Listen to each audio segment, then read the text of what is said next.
it's time for the news review. And this morning, we're joined by IMANI former President GJA, and I saw Dixon Cheredua, his MP, Brekum West, and I saw Kojo Poku, Executive Director, Institute for Energy Policy and Research.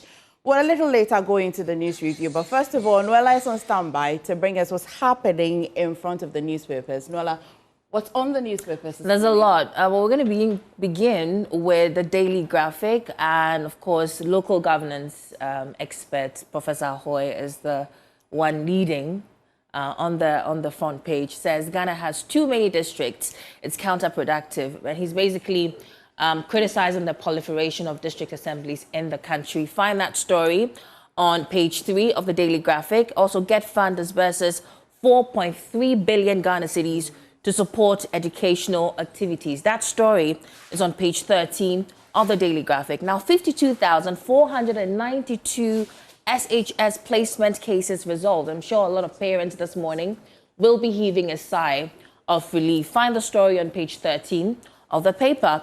Dialysis sickle cell treatment free. That's according to the Kolebu Teaching Hospital CEO. And all you need actually is just your insurance card, your national health insurance card, to access that free treatment from the Kolebu Teaching Hospital. At the back page of the Daily Graphic, we have Education Minister receives report from PTA Guidelines Committee. The rest of the story is there. And 1 MW solar power plant start at Dowinya. Find that story at the back of the Daily Graphic as well. Let's check out more of the stories that's making rounds. Daily Guide has GES fires Randy assistant headmaster for fondling students' breast. Well, if you were on social media yesterday, I'm sure you must have seen the video. Really, really terrible. I was appalled when I saw it myself. And it's refreshing to know that some decisive actions have been taken.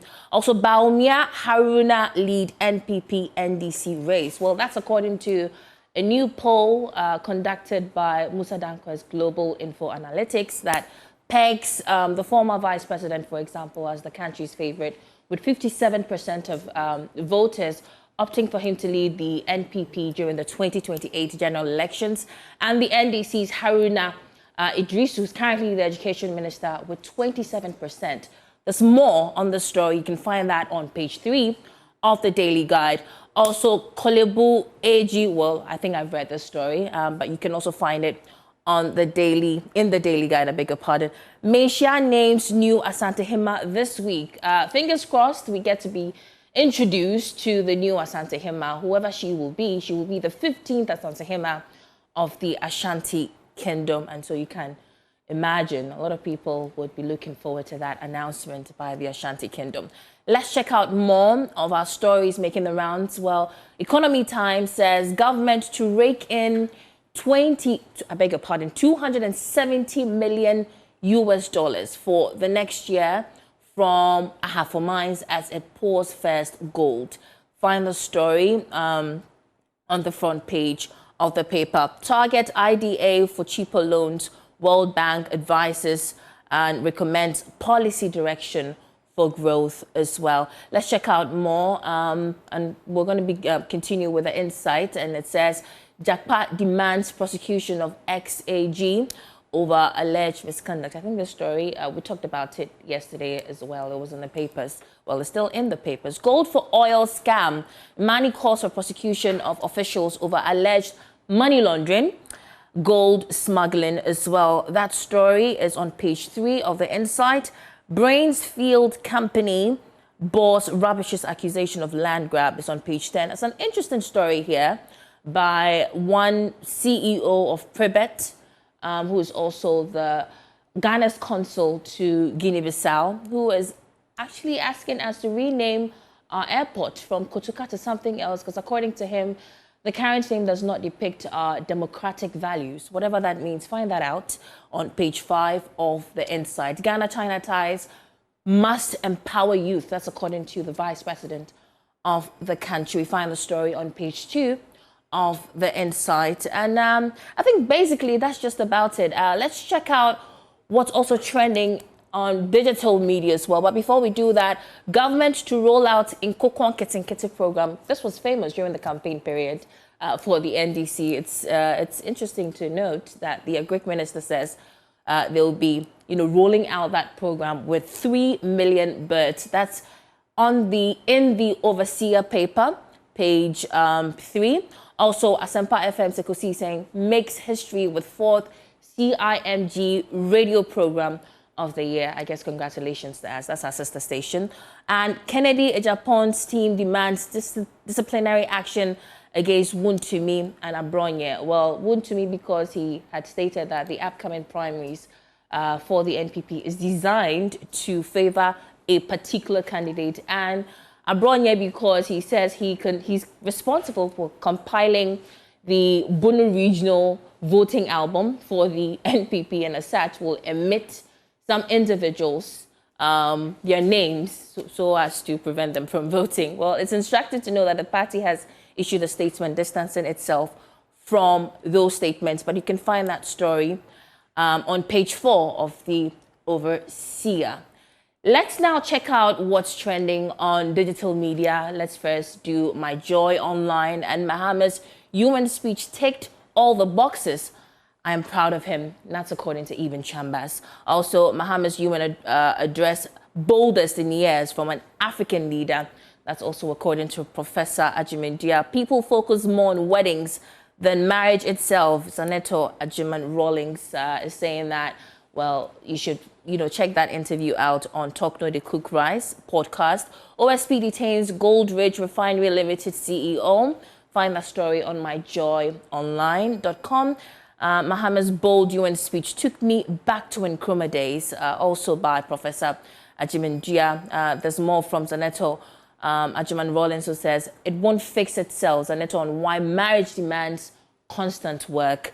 YouTube to pay $24.5 United States million actually, to settle Trump lawsuit over Capitol riot.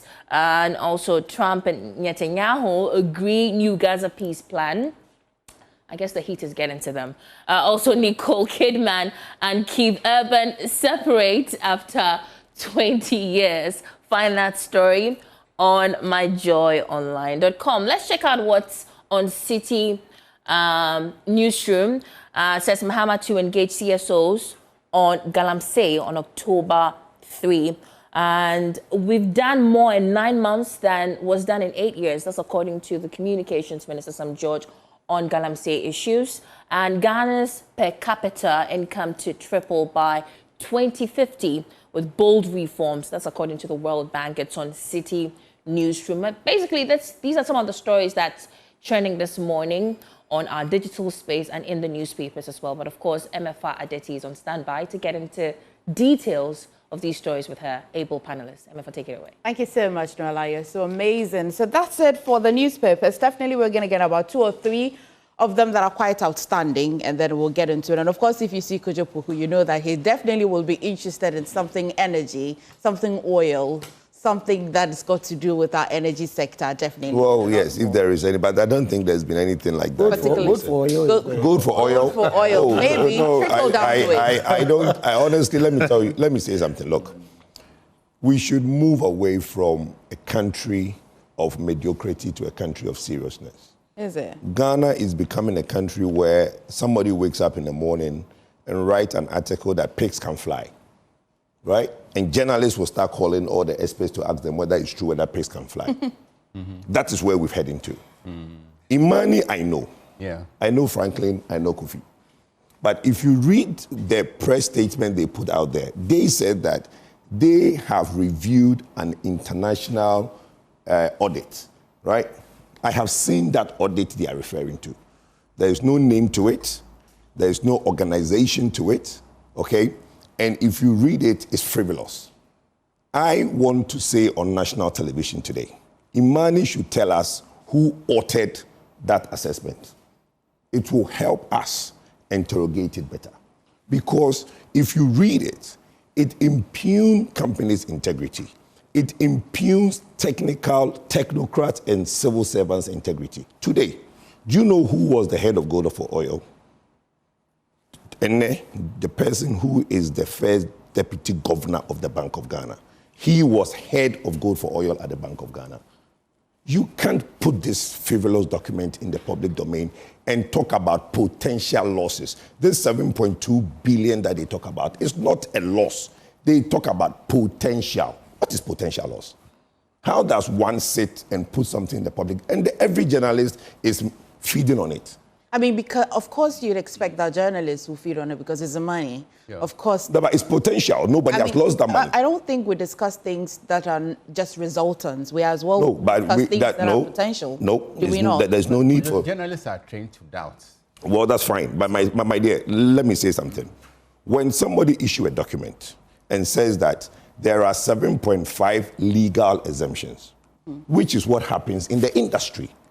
What they talk about, which is the exemptions in the importation of fuel, is what's happening before good for oil, what's happening during good for oil, is happening today.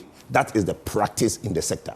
Okay. Petroleum products are exempted and the taxes are recovered from you and I at the pump.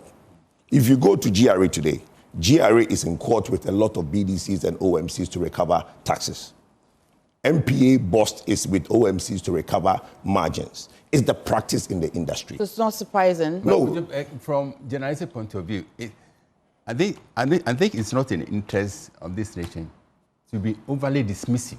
No, nobody is dismissive. No, the point I'm making is that I have worked in this industry for 24 years.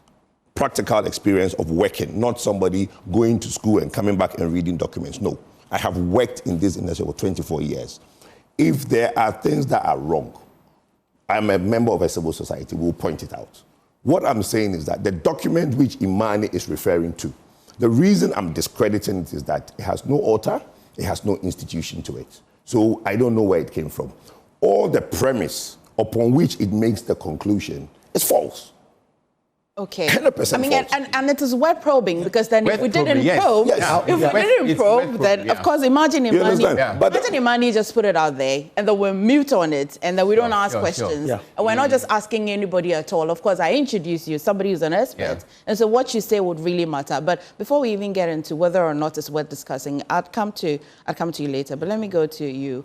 Have you seen the document? I also was asking questions about the source. They indicate that it is a forensic audit. What amounts to a forensic audit? This means that it's quite exclusive to them, and so it should be audited. This is what IMANI is saying. At the end of that long report, they said that, and so the Gold for Oil program should be audited. I see that the NPB as well has responded saying that, of course, it was accounted for in the audit, especially for bust. All of it nearly accounted for. So what again are we asking for an audit for? But the question today is it worth revisiting to audit or not? Is it because it doesn't have a particular point or source where this forensic audit is coming from? Should we just put it on the side, or is it worth looking at again? If you look at this report. And plus many other things that are happening in the news today. We'll get into, of course, the Minister for Communications and are you satisfied? Of course, this man is a football lover. He loves football. He watches football. I'm also a football lover. You do, huh? Barca. Aha. Oh, you're a Barca fan? Yeah, Barca Oh, fan. Lord. Oh, my dear Chelsea. What would I do with you? But so we'll get into that. Are you satisfied at all? Is this were you expecting something more? Did you really desperately wanted that the price cut would be done rather than giving us value? We'll get into all of that and many more issues, but let's address the report. Is it worth auditing? I did read IMANI's report, and a key element in that report is that the Go for Oil program should be subjected to further scrutiny, thorough investigation. To me, that is the biggest element of this report. So it's as I said, we are trained to doubt. So if you are doubt, you interrogate. So this is a time not only to be dismissive, but to ruminate on this report, subject to further scrutiny, analysis, see where it went wrong, where it went right, so that it will inform how we tackle a program of this nature in future. Okay. Yeah. Honorable, you surely have seen this report. Sure. And I nearly share in the sentiments of Kojo, who says that he has no source. We're only talking about this because, of course, it's from IMANI. And over the years, IMANI And in terms of credibility, money does not lack. Of course. I mean, yeah. If not for IMANI, I'm certain there are a lot of people Yeah. have uttered things about this gold for oil, and we have not had to sit at a table and then want to discuss it on television this morning. But you have seen it. How do you feel about this report? What do you expect the government to do with the report? Surely, especially with the response. I've seen it, but let me say a good morning to the good people of Brekum West who are watching me this morning. And I'm very surprised my brother Kojo is rubbishing this very important report. Have you seen the report? Put that I have read. You've read what IMANI has read, or you've read the report? I have read the entire report. The actual forensic report? Let me demonstrate. What is Kojo, two things. I'll ask the questions, don't worry. Kojo, I have read the report. The forensic report or the IMANI report? Besides that report. It would be nice to know that he's read the report. So you know which one? Kojo, you know the government of the day injected in excess of 4.6 billion in 2022 into the gold for oil deal. In 2023, a loss of over 300 million was made. In 2024, a loss of 1.8 billion, totaling in excess of 2.1 billion. About half of what government injected into the gold for oil deal vanished. So if somebody is calling for further probe, what is wrong with that? Forget about the report. But are you disputing the fact that in December 2022, when Ghana entered into this deal, an amount of 4.6 billion was involved, and in the government's own report in 2023, they announced losses of up to 317 million Ghana cedis. In 2024, further losses of 1.8 billion. So over a 2-year period, 2.1 billion was lost through the deal. So if somebody calls for further probe, what is wrong with it? So I'm looking for further probe into it. In any case, if people call for audit, it does not necessarily mean somebody has committed any crime. It is through the audit that the people involved will either be exonerated or be found wanting. Yeah. So what do we fear about calling for further probe into it? So I fully support this probe, and I think IMANI is on the right call. I think Kojo asked a very important question. It says that, have you read the reports, and which one of the reports have you read? I've read both. I've read IMANI's opinion on it. I've read the forensic report, yes. And I also have further information to which we're not part of that report. That's what I'm saying. Ghana entered into this deal in December 2022. So besides what's contained in the report, we know, and government admitted in the past, that in 2023 we lost 300 million. In 2024 we lost 1.8 billion. Are these losses not worth further investigating?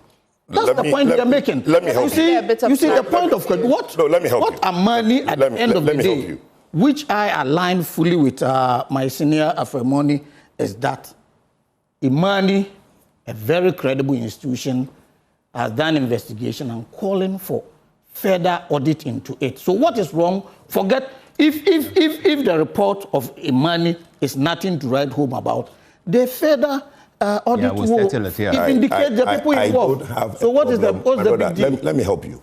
You see this? It's from Bank of Ghana. Kojo Poku, I started this whole thing. Because you know that bank... What particularly? This, you can read. And what is it about? Okay, so let me tell you... Okay, so let me give you guys a bit of a background. Initially, when gold for oil was announced, I was against it. I was vehemently against gold for oil. I initially... Hold on, my brother, let me finish. So I wrote to the Bank of Ghana and saying that, being an industry expert, what role or what does Bank of Ghana got to do with doing gold for oil? Because we know that in this industry, when you get involved in these things, you can have losses and you can lose money. That was our first letter, Institute for Energy Policy and Research. We wrote to the Bank of Ghana. Bank of Ghana wrote to us and said that they have ticked all the boxes, they have put all the measures in place. Neither BOST or Bank of Ghana will make any losses because they have what? Put the right measures in place. But at the end of the day, my brother, let me finish. Please pass my phone. At the end of the day, losses. So we now heard that there were losses. I'm like, what's going on? So I wrote again to the Bank of Ghana that I am hearing that there is a 2.19 billion loss in gold for oil. Please, you assured us that there will be no losses. Then Bank of Ghana wrote back to us with this letter and said, let me read briefly. At the close of financial year 2020, a cumulative 2.14 billion were incurred on the gold for oil program. 2020. At the end, no, they are saying that at the year end 2024. Okay, yeah, you said 20. Right, 2024. Now, 320 million was made in 2023 and 1.8 billion was made in 2024. Now, listen to where the losses came from. Bank of Ghana goes on to say that the losses... So you admitting there were losses? My brother, nobody... Let's have him land and let's see. But this is something that I have sat on this platform and talked about over and over. Everybody knows that Bank of Ghana made losses. But Bank of Ghana made losses from the FX differential.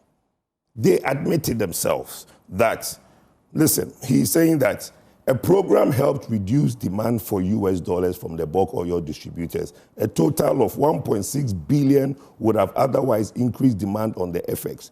Now, the bit where they talk about the FX, here it says losses on gold transactions amounted to 1.8 billion, which were mainly due to exchange rate differential. Mainly doesn't mean... Hold. So it doesn't mean wholly. Oh, my brother, Bank of Ghana, I told you earlier that the man who is now the first deputy governor was the one who headed this program. Bank of Ghana admitted that there was about 2.1 billion losses. In their audited accounts, Bank of Ghana's audited accounts, they have declared this. Now, what IMANI is talking about is not this. If you have read the document that you claim you've read, which I don't think you've read, because that document... I don't think you've read. I think you should read that. I know, no, because I'll put IMANI is talking about the gold for oil deal. No. The report. In its entirety, and the losses made thereof. No. Let me read IMANI's first paragraph, please. Let me read. Why are you so defensive this morning? Let's interrogate this. You've admitted I will not allow you 2.1 billion. And those losses should not be investigated. From Bank of Ghana, no. But listen to IMANI. IMANI's reports, which everybody is jumping on, the paragraph of it is what it says: a confidential international forensic risk assessment. Have you read that? Why haven't I read? Where is it? Show me a copy. I can show you my copy. Show me my copy. You have not read the Is it a document that starts off like this? Let me show you. Let me quote portions of that. What IMANI said. You are bringing IMANI's report. That's not what I'm talking about. I'm saying that this document which is being doctored, this document that has been doctored. My brother, I'm on TV. It says that audit alert, gold for oil program, forensic risk assessment. This document, do you have it? Why haven't I have read the report? No, what are you talking about? What's the context? No, I don't know what Kojo is running away from. So what are you running away from? Let's have one. You are going to read Kojo, what are you running away from? I'm not running for anything. Assuming no wrongdoing. Assuming no wrongdoing. I was not part of gold for oil. But Kojo, what I'm saying is, Ghana person who was everything prosecuted if there is a Kojo, what I'm saying, assuming there is no wrongdoing, we are on national television. Somebody calls for further. We are on national television. Let me moderate. I want to make a distinction. Let me just moderate. Just bear with me 1 minute. I want to make a distinction. There is a document, which I have just shown my brother, which says risk assessment, which IMANI has based their report on. He hasn't read that report. The report is from IMANI. And I'm saying that you haven't read that report. If you read that report, they're talking about the opacity in the whole deal. Yeah. That is clear. The key word is opacity in the gold for oil deal. That needs to be investigated, and the opacity and the attempts to obfuscate the true nature of it, resulting into 2.1 billion, is what IMANI is calling for further probe. There's no ambiguity about that. About the FX, the FX the FX is just one of the many factors. It says in general. Bank of Ghana. So investigation will reveal whether it was companies which have no experience in importing were even involved in this. And contracts were not signed. Okay, so can I ask a question? Contracts were not signed. That statement so the opacity companies is that what have no we're talking about. experience in supplying, but they supplied. So what are you talking about? And contracts were not involved. Contracts were not involved. So if somebody is calling let me ask to investigate this, what is wrong?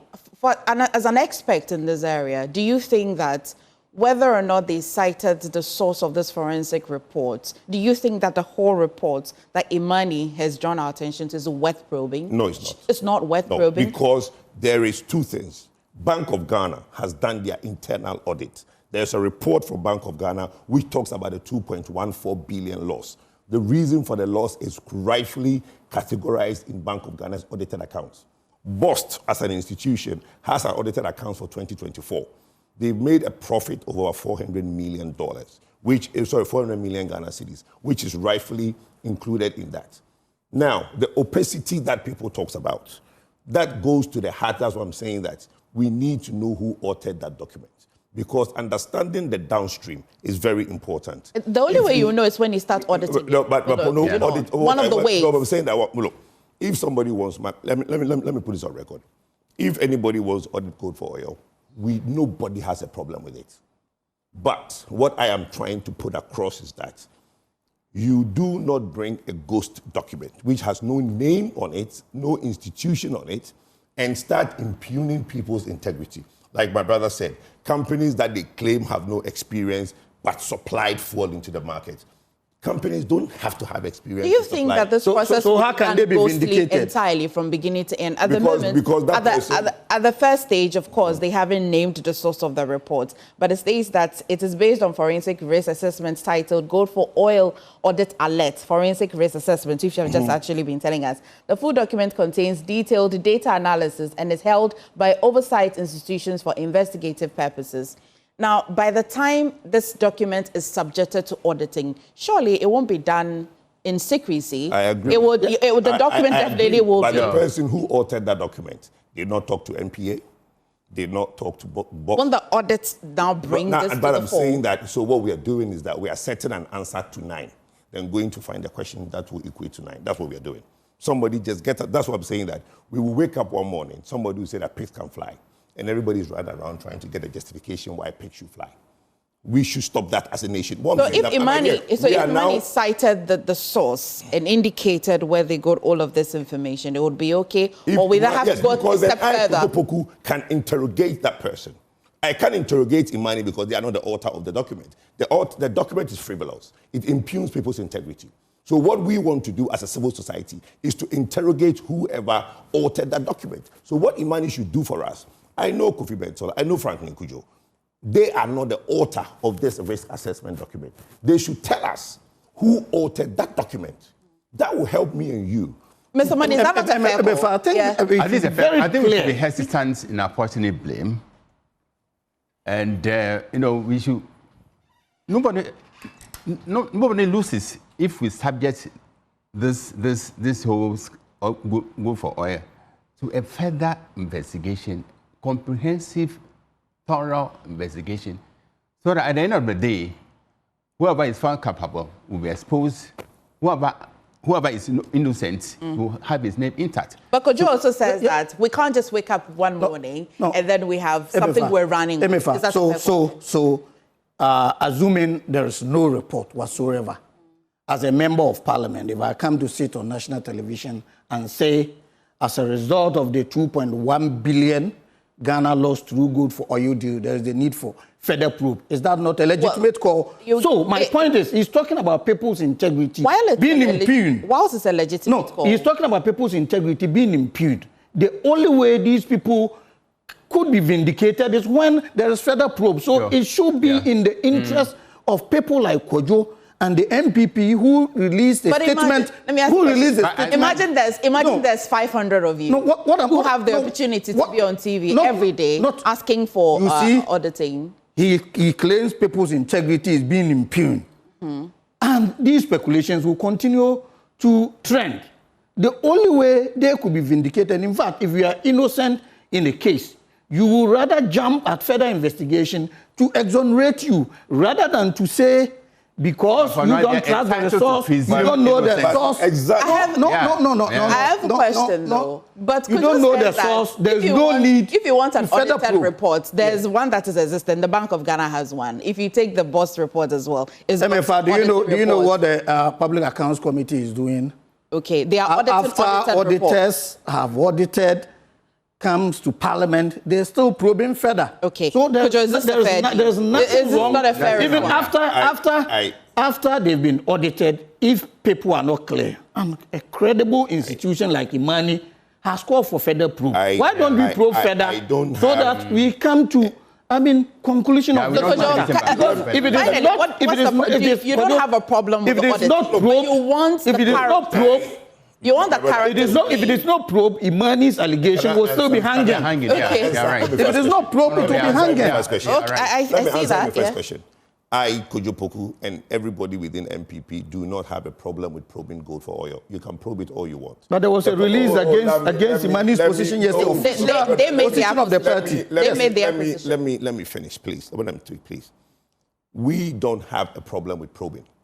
The people that handled gold for oil were technocrats and civil servants and public servants who today are still at post. They are the committee that decided which cargo comes in. The Bank of Ghana had a committee that had an input where the money goes to. CBG, that was the bank where the escrows were kept, were there. BOST was the agency that did it. Today, Afeche is there. He can make all the documents available. So probe, nobody is against it. Okay. So we should go ahead. No, hold on. Of course, we should probe it. Yeah. What I am trying to say is that we are having a discussion today. Kojo Poku, as a civil society member, in good standing. And as a member of as a member, because you are wearing two caps, so you are not speaking entirely as a civil society It's public knowledge that he's good. It's public knowledge. Yeah, say something, please. Let me in the medical, so your submission may be laced with political interest. Let's allow the viewers to make that judgment. In the medical profession, no doctor can get up and make a statement without their peers basically reviewing the statement they are making because it has implication. What Kojo Poku is saying is that I know IMANI. They are credible. The reason we are discussing. IMANI is citing a document.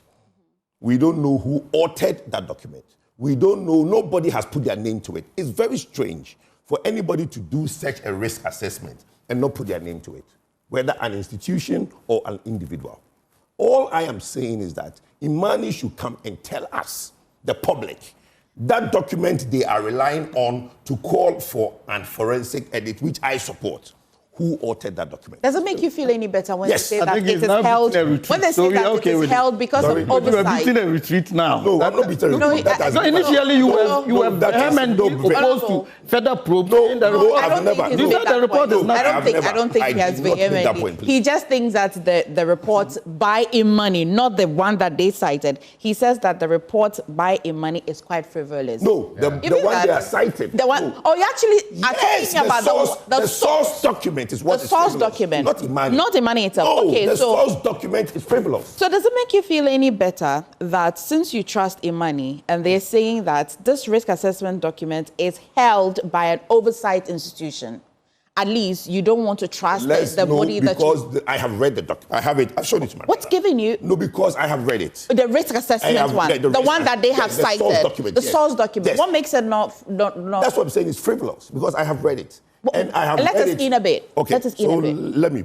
It talks about laycans, right? Now, laycans is the apportioning of time at the port when ships comes to the port to berth and offload products.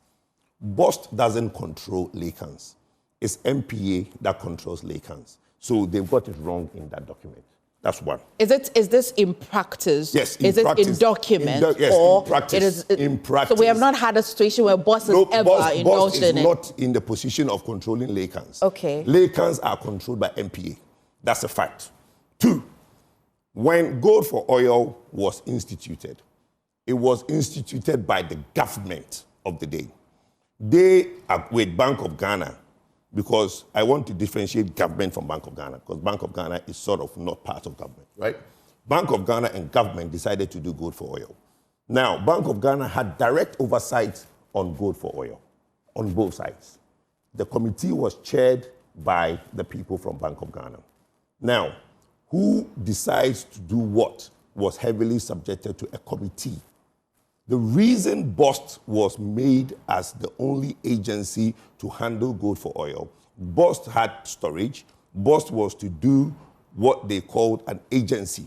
So BOST didn't trade the products. They only earned a commission on selling the products. So the products were not traded. So it wasn't that it's Boss product that they bought and they will sell it for whatever price they want to know. There was a set price that, because bear in mind, the gold for oil was to mitigate certain factors. And because of that, the Bank of Ghana was very cautious with the government not to make those products very expensive. So the gold for oil products were not traded. So reiterate the role of BOST in this BOST was only an agency within the gold for oil. They were to basically store the products that comes in, sell it to the BDCs that will buy, and then put the money, then the BDCs will put the money in an escrow at CBG, right? And that money is used by Bank of Ghana to basically go. Those that were now interested in not paying for the products in cash, they wanted gold, Bank of Ghana will give them gold. This assessment document, risk assessment document, makes a lot of mistakes by saying that BOST arrogated onto itself. Meanwhile, the role that BOST took was not BOST that arrogated. It was government that gave BOST that permission to be an agent. Who authored this risk assessment report? That's the problem. That's the question. But you have a copy of it. But it has no name. That's the point I'm making. This document has no name or company. We don't know. So how do you know? Reinforces the need. So how do you know how do you know that that's the risk assessment? Because let me tell you something. Yeah. Let me read something to you. In IMANI's report, funny thing that has even come up that is very strange, and I sent it to Franklin Kojo, and I'll say it on national television, that they talk about 7.2 billion losses, right? Yes. That document does not mention 7.2 billion. In fact, what that document mentions is this. Let me read it out. And that is a paragraph they actually took out of the report. There is a paragraph that says that the convergence of these data sets reveals a consistent pattern of opacity, which my brother has repeated, right? Preferential access and structural loopholes across the gold for oil program, while approximately 7.5 billion in import stage exemptions were granted lawfully. The absence of transparent reconciliation downstream has left the state exposed to annual revenue losses estimated between 1 to 2 billion Ghana cedis. Did this find expression in... This document is in the source document. It says it's in the BOST document. They quoted it word for word. But where it says 1 to 2 billion, they put 7.2 billion. This is now, it makes me even want to question it further. That the Thank one you. that you are... The one that you are reading, Yes. How do we know that it is the same one that IMANI is citing? My sister, read the document. What I'm saying is that word for word. But there's a twist, right? Word for word, but it didn't find full word for word expression. No, the last word for word, verbatimly, at the last point where there is 7.2 gratefully granted. He has a document. Give me. Let me read it. No, you have to. Don't do this.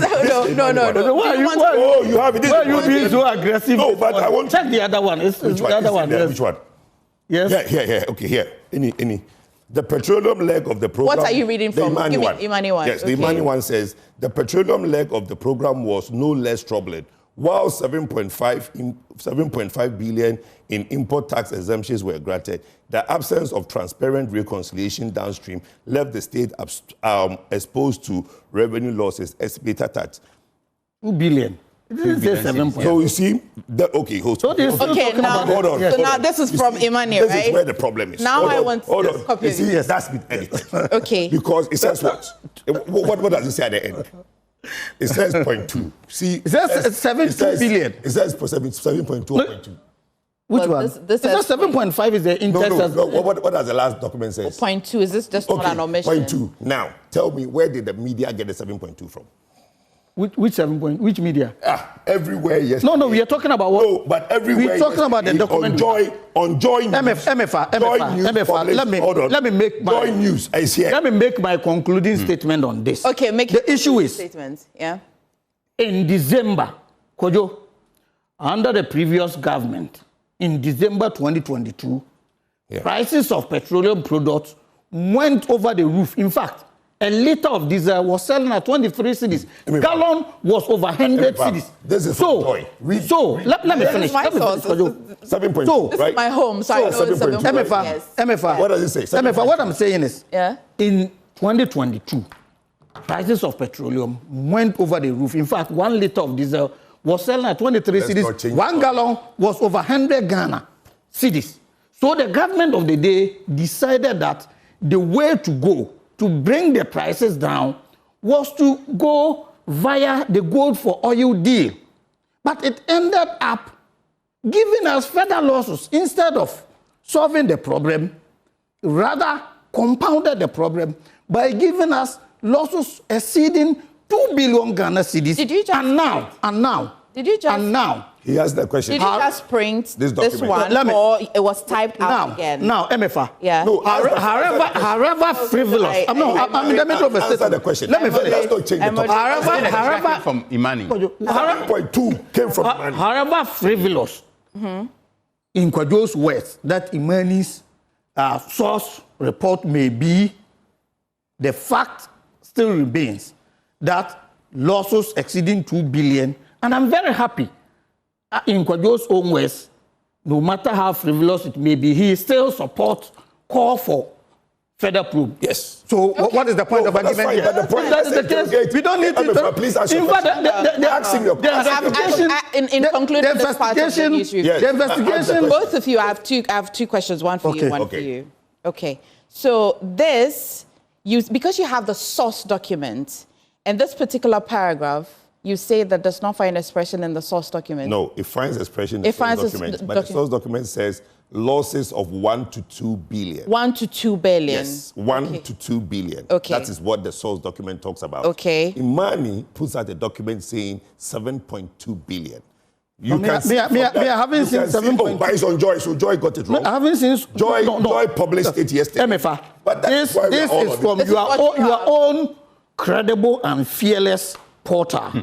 That says it puts the losses at 2.1 billion. 2.1. You printed this. So from your portal, 2.1. 2.1. There has never been 7.2. Okay, so but that is your own creation. So hold on. This is wrong. The tax exemption. This Could is you wrong. read what you have? Okay, so let me now let me go a step further. Something Franklin sent me himself. Let me go a step further.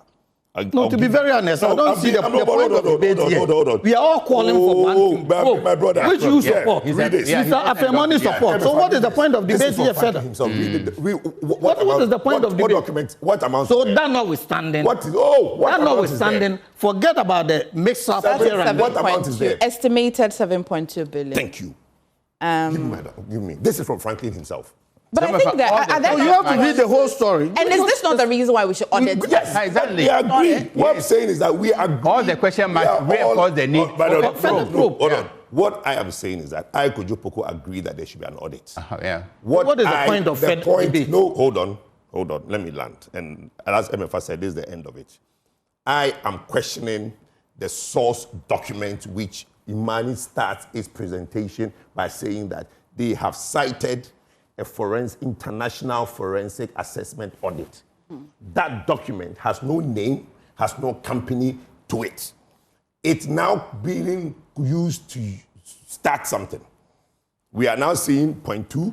We are now seeing that's not point. That's 2 billion. We are seeing 2. It might be typo. It's 2 billion. It's typo, I think. Okay, but because I didn't know typo. We are seeing 2 billion. Typo. We have seen 7.2 online. We've seen in IMANI's own document that they shared with me 7.2, which I've showed MFA, right? So clearly, that whole thing. So you are calling IMANI to cite sources of this. They should tell us. They should tell us who authored that. Okay, and I think we're all on the same page. Whether cited or not, it will find expression. Yes, so that we can now interrogate that person on the issue they've raised. Okay. I'm certain it will make everybody feel better. But let's talk about the DSTV reduction. It's been quite a journey with the ministry and us, especially for DSTV consumers, the service consumers.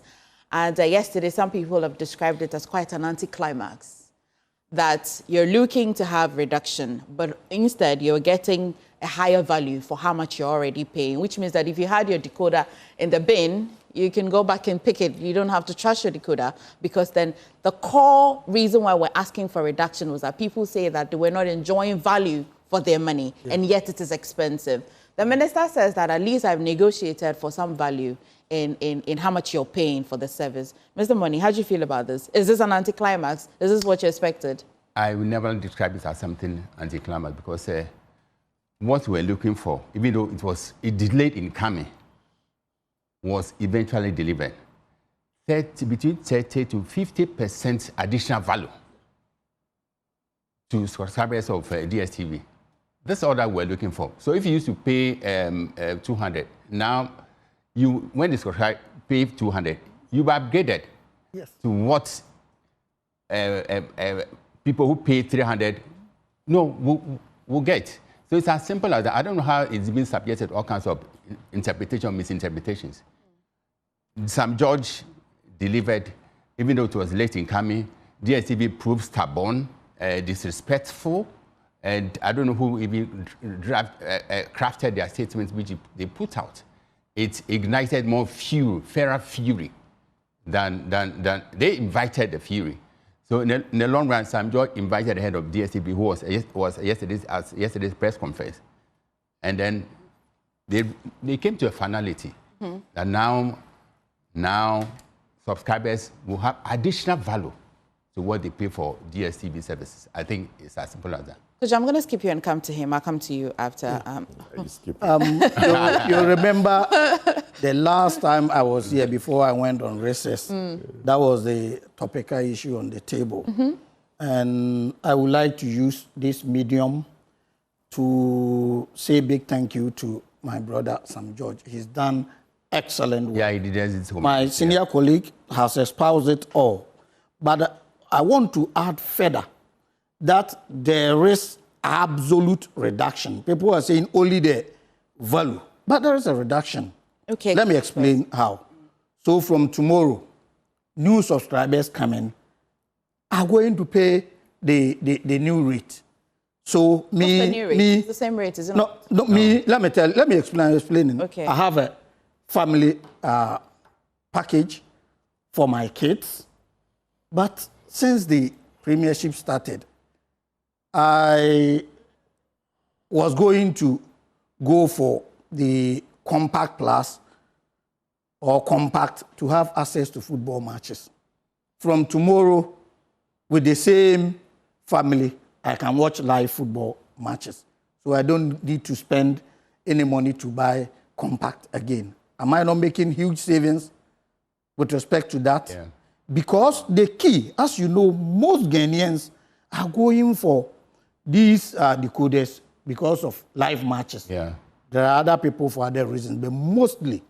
So if you're paying less to have live matches, are you not making savings? And if you look at the family, now you are paying with 190 Ghana cedis, which is usually priced at 380. So you are saving 190, 50% savings, and you're going to get live matches. Is it not savings into your pocket? Now you're paying 190 Ghana. It is 190 that you pay for family.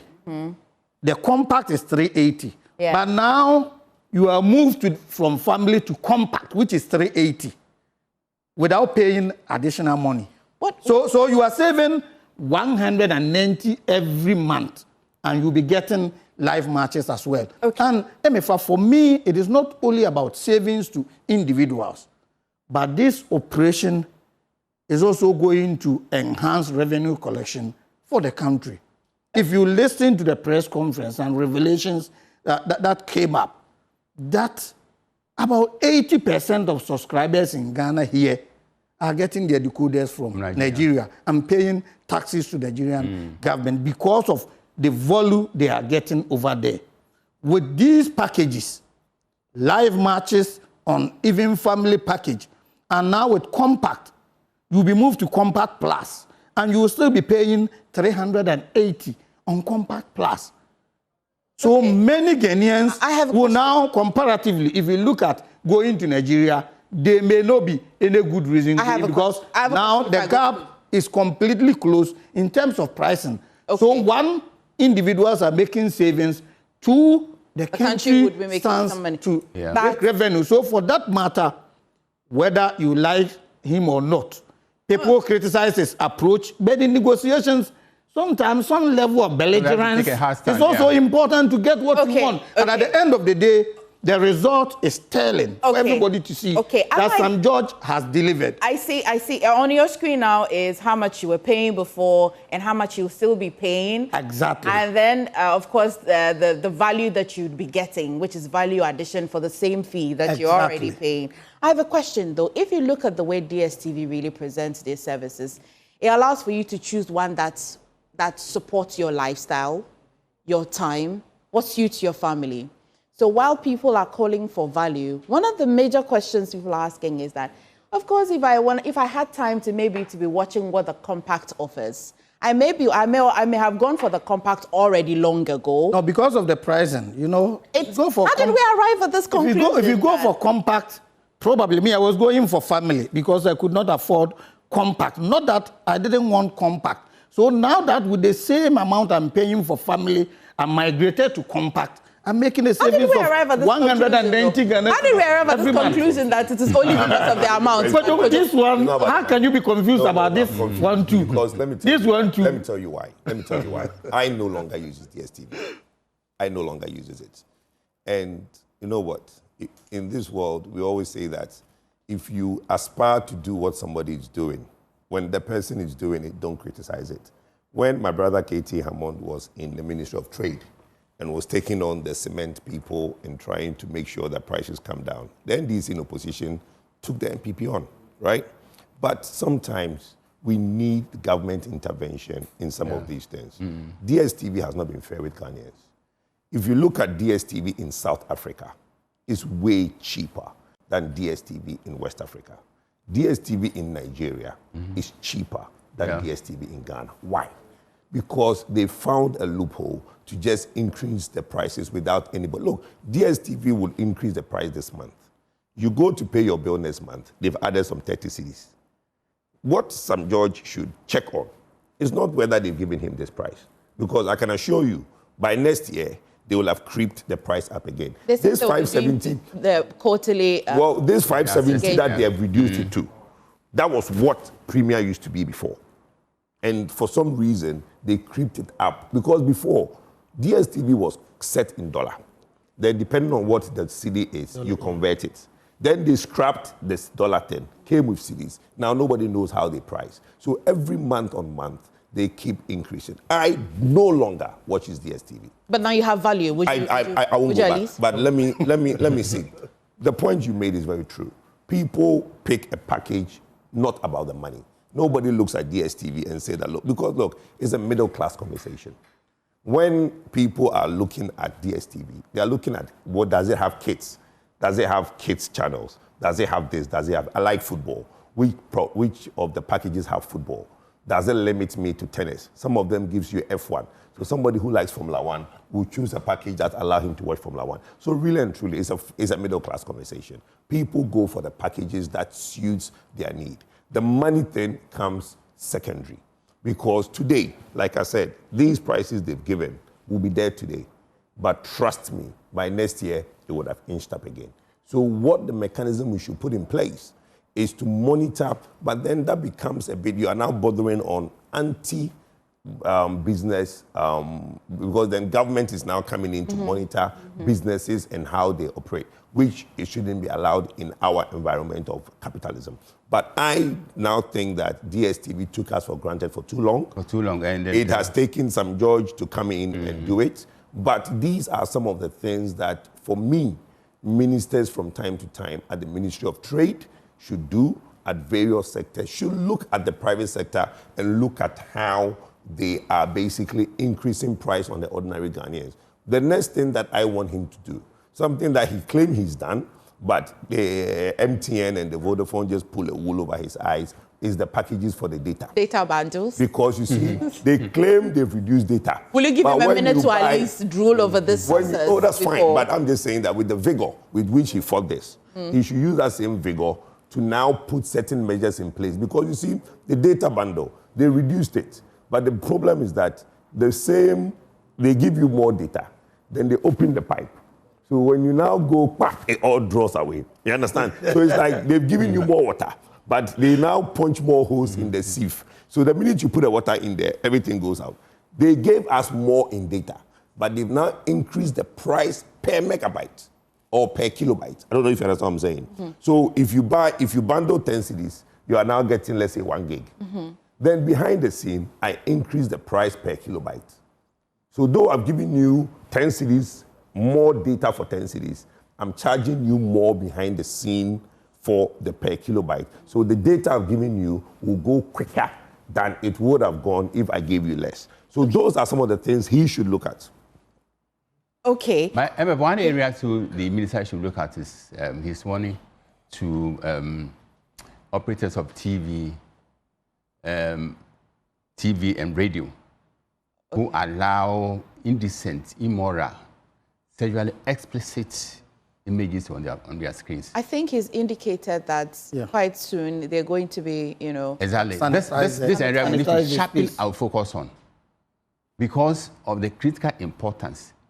Because many people have become wayward. Many people have become vagabonds, miscreants, armed robbers, not because they were born so, but because of what they consume on television and social media. True. The moral center of the nation is almost gone, replaced by unrealistic expectations, by inordinate greed, by unbridled corruption, by unscrupulousness of all forms and shapes, all because some media owners allow anything to be on their screen. The moral center on the nation cannot hold. This is a time. In fact, we have no time to waste, no luxury of time. We need to move with the speed of light. Okay, please tell the minister. Yeah. I'm certain that when I think he's going to do it. He was forthright on that. He said yesterday there are over 700 radio stations, over 120 television stations, and he has clear roadmap to sanitize the space. I only hope my big brother Kojo will not be holding his balls for censorship. When the time comes. Morning television. In quote. When some judge starts about media content and some of these things, some of Kojo, I know, will now be holding him for censoring the media. I am known to support. Okay, let's use the last few minutes to talk about the global info analytics, the findings. It says that Bawumia and Haruna lead the NDC race and as well the NPP race. So for you, the NDC, many have said that this is coming quite too early, but of course it's something that's not often. It will definitely come. Yeah, so it's very early. You know, but early signs do matter. Our constitution. This is like pregnancy. Right? This conversation will be on the table in 2027 when we are in government. I agree. You're going to give birth in 2027. But if you have done the thing that will make you get pregnant, we might as well just start taking the test. Let me tell you clearly. Go for antenatal. Let me tell you clearly. Let's go for antenatal. Let me tell you clearly. Yes. For us in NDC, 2028 elections, it's not going to depend on individual candidates. It is going to depend mostly on the performance of this government. Will it? If His Excellency, let me tell you, if this government performs so well, we're able to deal with the Galamsey menace, we're able to turn the economy around, we create jobs for the youth, whoever we elect in 2028 will be able to win. You're sure? If we are not able to deal with these challenges, no matter who we elect, we will have challenges. So the focus now. But are you surprised? Are you surprised? The focus now. While I agree with you, are you surprised at who the global info analytics is put into the fore?